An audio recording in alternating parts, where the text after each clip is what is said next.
आ गया निकाय चुनाव को लेकर कोर्ट का फैसला। ओबीसी आरक्षण पर हाई कोर्ट की लखनऊ बेंच ने सुनाया बड़ा फैसला।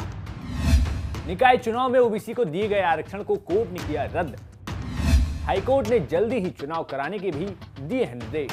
यूपी निकाय चुनाव को लेकर जहां कोर्ट की तरफ से रोक लगाई गई थी, अब उस मामले में फैसला आ गया है। फैसला ऐसा है कि इसे सुनकर ओबीसी वर्ग को झटका लग सकता है, क्योंकि कोर्ट में ओबीसी आरक्षण को लेकर अब तक जो पेच फंसा हुआ था, लेकिन कोर्ट ने आज फैसला सुनाते हुए क्या कुछ कहा वो हम आपको आज बताएंगे। नमस्कार, मेरा नाम है मोहित और आप देख रहे हैं यूपी तक। बता दें कि निकाय चुनाव में ओबीसी को दिए गए आरक्षण के मुद्दे पर कोर्ट में पिछले कई दिनों से सुनवाई चल रही थी। याचिकाकर्ता प्रभु रंजन त्रिपाठी ने कोर्ट के सामने कहा था कि ओबीसी को बांटी गई सीटों में ट्रिपल टेस्ट का पालन नहीं किया गया है, जैसा कि सुप्रीम कोर्ट ने दिशा निर्देशित किया था। इस मामले में अब कोर्ट ने अपना कड़ा फैसला सुनाते हुए ओबीसी को दिए गए शैक्षणिक और सामाजिक आधार पर आरक्षण को रद्द कर दिया है। जस्टिस डी उपाध्याय और जस्टिस सौरभ लवानिया की बेंच ने कहा कि अब ओबीसी के लिए जितनी भी आरक्षित सीटें हैं उन्हें सामान्य सीट मानकर चुनाव कराया जाए। इसके साथ ही कोर्ट ने सरकार को तत्काल निकाय चुनाव को कराने के भी निर्देश दे दिए हैं। लेकिन मामला आखिर फंसा कहां और क्यों,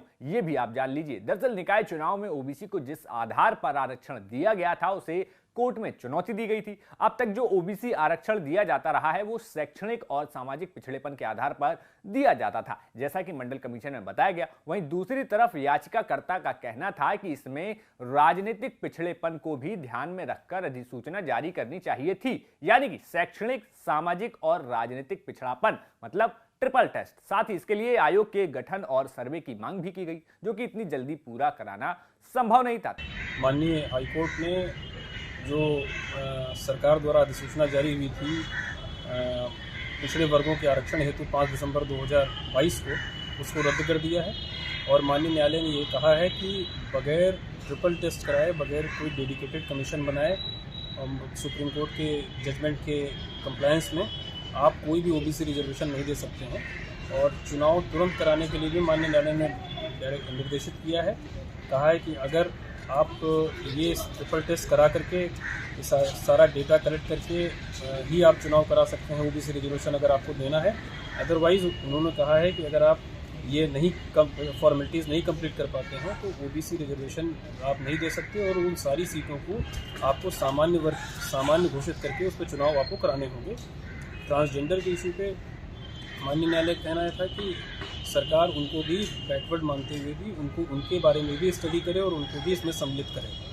और माननीय न्यायालय का कहना था कि जो है कॉन्स्टिट्यूशनल मैंडेट जो माननीय सुप्रीम कोर्ट का था, आप उसको फॉलो करिए और ट्रिपल टेस्ट करा करके ही चुनाव कराइए। तो इस मुद्दे पर इलाहाबाद हाई कोर्ट की लखनऊ बेंच ने अपना आदेश सुनाते हुए ओबीसी वर्ग को दिए गए आरक्षण को रद्द करार दे दिया है, जिसके बाद अब इन सभी सीटों पर सामान्य वर्ग की सीटों की तरह चुनाव कराया जाएगा।